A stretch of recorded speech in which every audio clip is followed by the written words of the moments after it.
L'année 2024 aura été une bonne année pour le secteur de l'automobile puisque nous avons enregistré une croissance de 9% après 2 années de stagnation.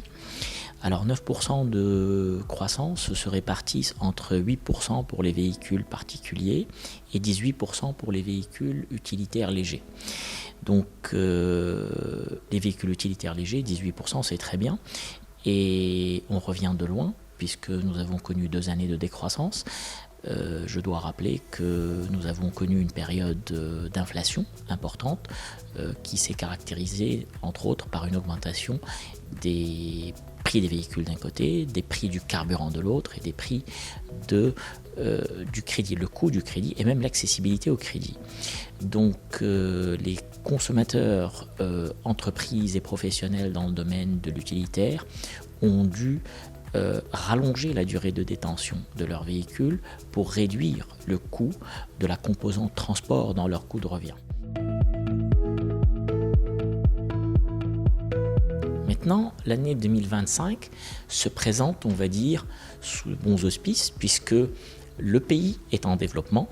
Le tourisme devrait continuer sa croissance et donc impacter positivement notre secteur. Les clients qui ont retardé leurs achats au niveau de l'utilitaire, on ne les a pas encore tous retrouvés. Donc l'utilitaire devrait aussi connaître une croissance et avec l'ensemble des projets et des préparatifs pour les événements mondiaux que le Maroc doit accueillir, la croissance économique va être plus intéressante et de ce fait-là, elle devrait impacter le secteur de l'automobile. Donc nous nous attendons à de bonnes années sur les 2-3 prochaines années qui sont devant nous. Maintenant, quand il s'agit d'électrification du parc et de la demande, ce que l'on voit, c'est que la tendance est très bonne en croissance, mais on reste sur des volumes qui sont faibles. L'année dernière, donc en 2023, la part des véhicules électrifiés était de 4,5%.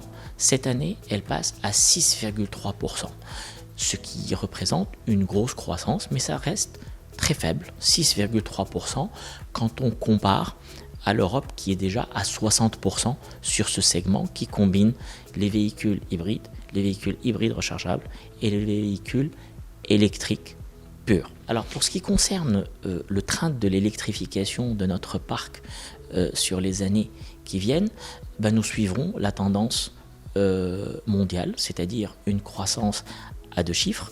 Je rappelle cette année que sur notre marché, la croissance a été de 9% pour le marché dans sa globalité, mais sur les véhicules électrifiés, cette croissance a été de 54%. À l'international, le marché a fait autour de 2%, mais la croissance de véhicules électriques purs a été de plus 20%. Donc on devrait aussi continuer sur cette tendance parce que les modèles et les marques s'électrifient à des conditions financières intéressantes et on devrait attirer plus de clientèle. Si nous avons en plus les bornes disponibles, ça ne fera que pousser le marché encore davantage. Je dois rappeler que cette croissance nous ramène vers un marché qui fait 176 400 véhicules, tout confondu, ce qui se rapproche beaucoup du record que nous avions enregistré en 2018 et qui était de 177 800 véhicules, grosso modo.